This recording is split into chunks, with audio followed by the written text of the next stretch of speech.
기드온은 일찍이 하롯셈 곁에 진을 쳤습니다. 미디안의 진영은 모래산 앞 골짜기에 있었습니다. 전쟁을 하기 위해서 모여든 이스라엘 사람들이 3만 2천 명이었습니다. 많이 모인 것 같지만 미디안 군사의 수가 13만 5천 명이었으니까 절대로 많은 수가 아닙니다.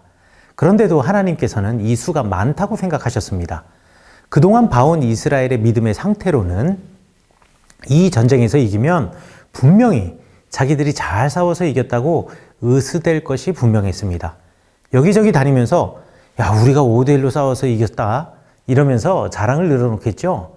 하나님의 명령에 따라서 두려운 사람들은 돌아가라고 말하니까 2만 2천 명이나 돌아갑니다. 갑자기 3분의 2가 이탈한 거예요.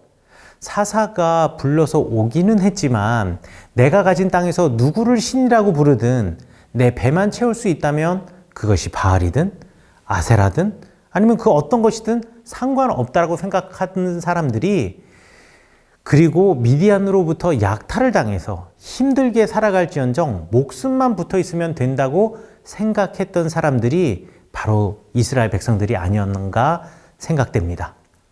1만 명밖에 남지 않았으니 단순하게 계산을 해봐도 한 사람이 적어도 13명을 맡아서 싸워야 하는 힘든 전쟁입니다.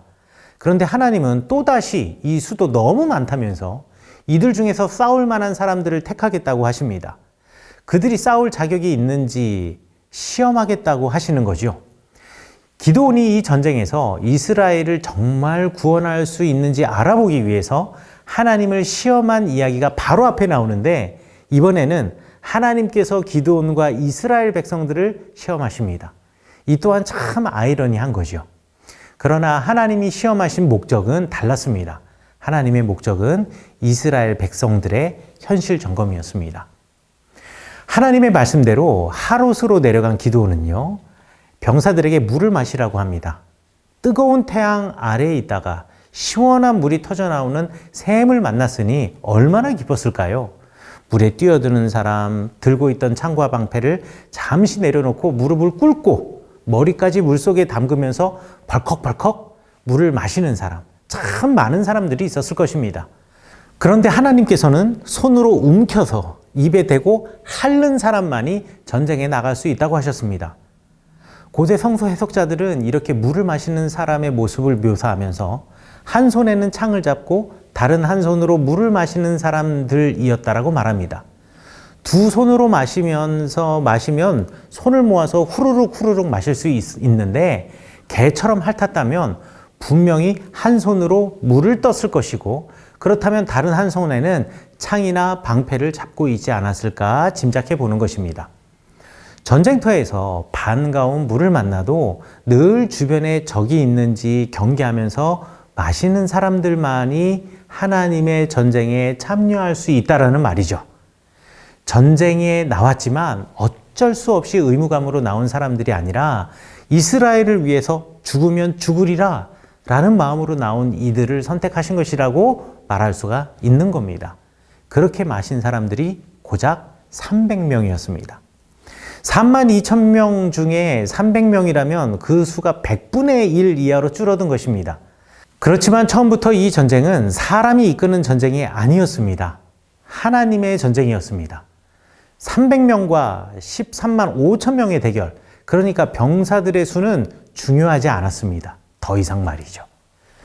여호와 하나님께서는 기드온에게 미디안 진영을 염탐하도록 하셨습니다. 그때 미디안 진영에서 대화하는 군인들의 이야기를 엿들었습니다. 한 사람이 꿈을 꾸었는데 보리떡 한 덩어리가 미디안 진영으로 굴러 들어와서는 그 장막을 무너뜨렸다라는 겁니다. 그러고는 그 보리떡이 기드온일 것이라는 염려 어린 대화였습니다. 보리떡 한 덩이라고 번역된 히브리어 찔릴 레헴 세오림이라는 말에서 찔릴이라고 하는 히브리어는 성경에 딱 한 번 나오는 하팍스 레고메논입니다. 이 말이 무슨 뜻인지는 알 수 없지만 문맥상 덩어리라고 번역해 놓은 것입니다.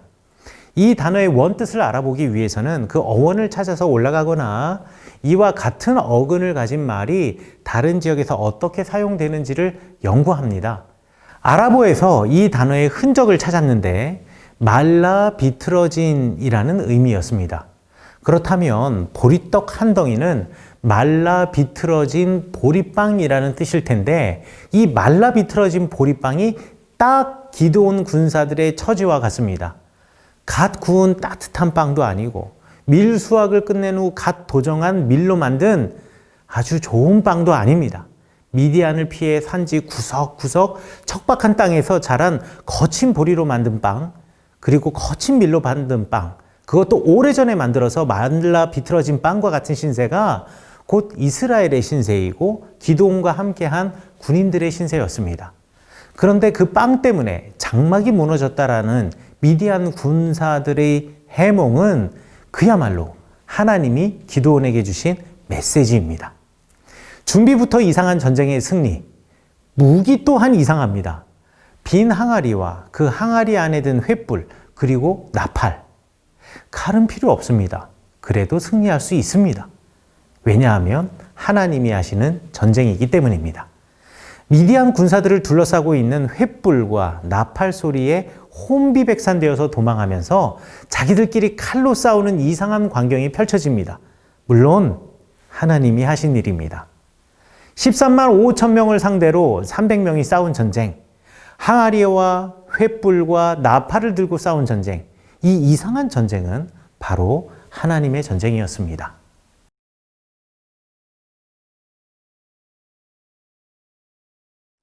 미디안 사람들이 도망가기 시작했습니다. 그리고 요단강을 건너 자기 땅으로 내려가려고 합니다.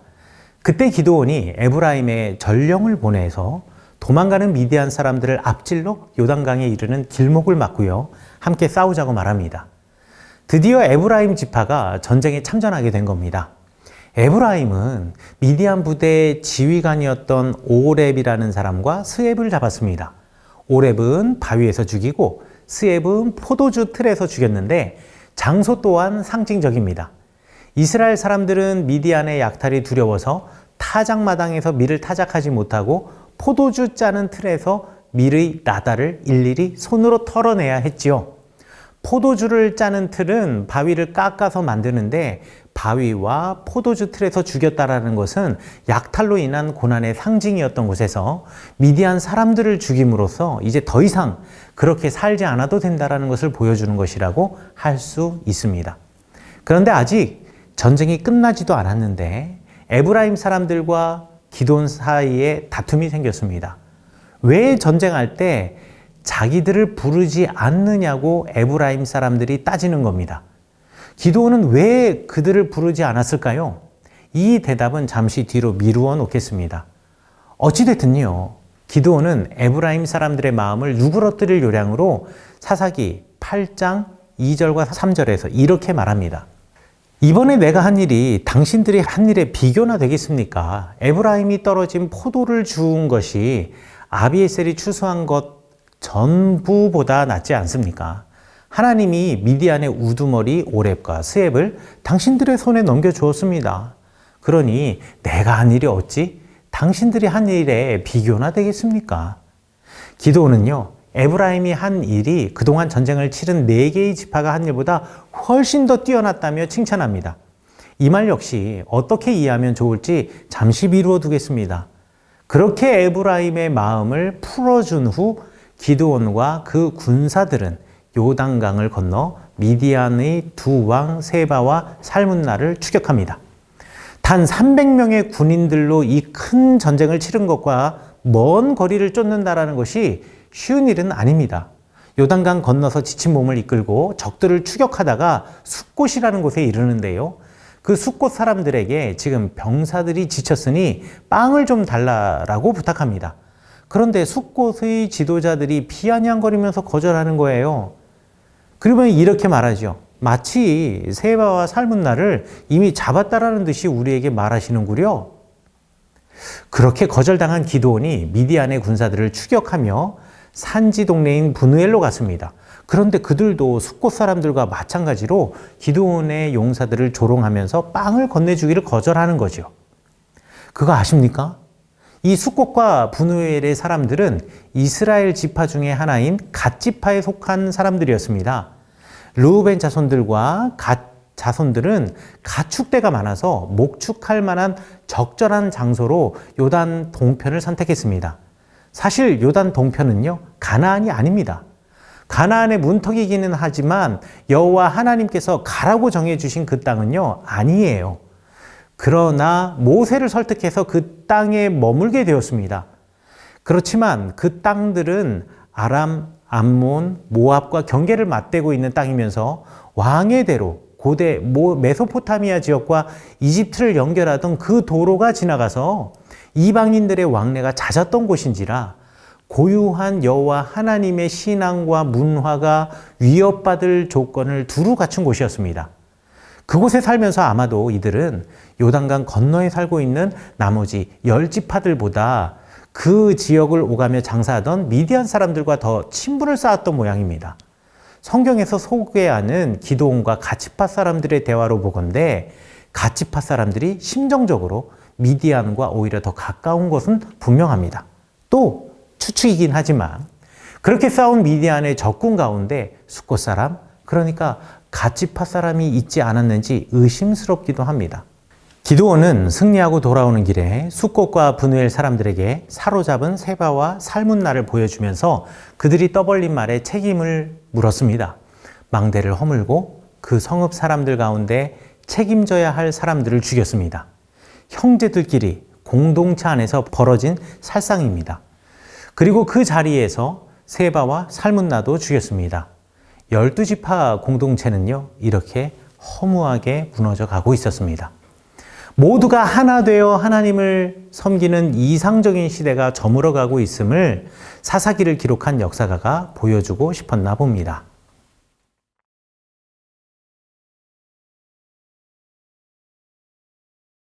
이 전쟁 이야기 뒤에는 미디안이 이스라엘 자손 앞에서 복종하여 다시는 그 머리를 들지 못하였으므로 기드온이 사는 40년 동안 그 땅이 평온하였더라라고 끝내는 것이 사사기의 순환 구조상 가장 자연스러운 배치입니다. 그런데 사사기를 기록한 역사가의 눈에 기드온은 그렇게 이야기를 끝낼 인물이 아니었습니다. 기드온은 이전의 사사들과는 전혀 다른 결을 가진 사람이었기 때문입니다. 이스라엘 사람들이 기드온을 찾아와서는요, 당신이 우리를 미디안의 손에서 구원하셨으니 당신과 당신의 아들들과 당신의 손자가 우리를 다스리소서라고 부탁합니다. 왕이라는 말만 사용하지 않았지 왕이 되어달라는 요청인 겁니다. 기드온은 이 요청을 거절합니다. 그리고 이렇게 말하죠. 오직 주님께서 여러분을 다스릴 것입니다. 이 기드온의 대답이 뭔가 수상쩍다라는 느낌이 드는 것은 왜일까요? 이 대답은 다음 장에서 아비멜렉을 이야기할 때 덧붙이도록 하겠습니다. 기드온은 왕으로 추대되는 것은 거절했지만 사사기를 기록한 역사가는 기드온이 탐욕스러운 사람이었다고 은근슬쩍 이야기합니다. 기드온은 왕이 되어달라는 요구를 거절한 후에 이스라엘 백성들에게 다른 것을 요구해요. 그들이 획득한 전리품 중에서 귀고리 하나씩을 달라는 것입니다. 그렇게 해서 받은 금 귀걸이의 무게가 금 1700세겔입니다. 세겔이라고 하는 단위가 시대 또 지역에 따라서 다르기 때문에 정확하게 말할 수는 없지만 평균적으로 1세겔을 그냥 10g으로 계산한다면 대략 17kg입니다. 또 초승달 모양의 장식품과 폐물들, 낙타목에 둘렀던 사슬들을 달라고 합니다. 세바와 살문나가 타던 낙타의 목에서 초승달 모양의 장식은요, 이미 기드온이 떼어 가져갔습니다. 또 다른 낙타들의 목에 초승달 모양의 장식품들이 있었나 봅니다. 그 장식품들은 사슬, 그러니까 일종의 목걸이의 형태였던 것 같은데요. 낙타 목이 좀 두껍습니까?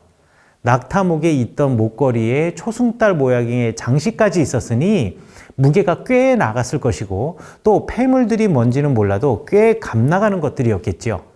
기드온은 왕이 되기를 거절했지만 엄청난 전리품을 요구했습니다. 이런 기드온의 탐욕스러운 면을 볼 때 전쟁터에 4개의 지파만을 부른 것이 조금은 이해가 됩니다. 전쟁에 참전한 모든 지파의 군인들은 전쟁이 끝난 후에 전리품을 얻습니다. 승리한 전쟁의 전리품은 대단했겠죠. 그런데 참전한 지파의 수가 많을수록 얻게 되는 전리품은 줄어들게 마련입니다. 기드온은 그것이 못마땅했을 수도 있습니다. 이런 기드온의 속내를 에브라임이 알아차린 것은 아닐까요? 물론 이건 추측입니다. 그래서 이것을 무마하기 위해서 그들을 띄워주는 말로 에브라임의 환심을 사려고 한 정황적 증거가 너무나 명백해 보이기 때문이죠. 이렇게 금부치를 요구한 것이 단지 재산에 대한 욕심 때문만은 아니었다라는 것이 곧 드러납니다. 기드온은 그것으로 에봇을 만들었는데요. 출애굽기 28장과 39장에는 에봇을 만드는 방법이 자세하게 소개되어 있고 그 모양과 재질까지 설명해 줍니다. 그런데 이 에봇은요, 거룩한 제사장들이 입는 옷이었습니다. 기드온은 므낫세 사람이에요. 므낫세 땅에도 레위인이 살 수는 있지만 기드온은 레위 지파 사람이 아닙니다. 기드온의 집에 바알을 위한 제단이 있기는 했습니다. 그리고 그가 하나님의 사자를 만난 뒤에 바알의 제단을 허물고 새로 쌓은 제단에서 하나님께 제사를 드리기도 했습니다. 하지만 그렇다고 해서 기드온이 갑자기 레위인이 된 것도 제사장이 된 것도 아닙니다. 그런데 이제는요, 에봇을 만들어서 레위인의 도시도 아닌 그 땅에 에봇을 두고 스스로 제사장이 된 것입니다. 자기가 입을 것이 아니라 제사장을 데려와서 그에게 입혔다고 해도 기드온의 불순한 의도는 같습니다. 이제 하나님을 만나기 원한다면, 그리고 그분의 음성을 듣기 원한다면 나를 통하라 라는 말입니다. 기드온의 집에 바알의 제단이 있던 때 그 집안은 그것으로 돈을 벌었습니다. 이제 바알의 제단이 사라진 지금 기드온은 여호와 하나님의 제단이 우리 집에 있으니 이것으로 돈을 벌어야겠다라는 생각을 했을지도 모릅니다. 그러나 더 많은 지지를 받은 설명은 기드온이 왕 노릇을 하려고 했다는 것입니다. 이스라엘의 왕정 시대에도 제의와 정치의 영역은 철저하게 구분되어 있었습니다. 그러나 이스라엘 주변 나라들은 왕이 곧 제사장이었습니다. 또는 왕이 신의 아들들이었습니다. 제의와 정치를 구분하지 않았던 거죠. 기드온이 지금 그 흉내를 내고 있는 겁니다. 형식적으로는 왕이 되는 것을 거절했지만 그 마음속에는요, 왕이 되려는 마음과 함께 이웃 나라들처럼 제사장의 역할까지 모두 독점하고 싶었던 기드온의 마음을 사사기를 기록한 역사가가 적나라하게 드러내고 있는 겁니다. 이제부터 사사 시대는 계속 내리막길입니다. 시대와 사사들을 거듭할수록 이스라엘의 탐욕과 사사들의 부패는 점점 커져만 가는 거예요. 역사를 바라보면서 그 시대를 아파했던 사사기를 기록한 역사가는요, 기드온의 집안의 비극을 기록하면서 이스라엘에게 경각심을 불러일으키지만 이 역사를 통해서 들을 귀 있는 사람들만이 그 역사가의 목소리를 듣게 될 것입니다. 선생님 되고 싶어요. 야구선수가 되는 게 꿈입니다. 변호사가 되고 싶어요. 무용사 선생님이요.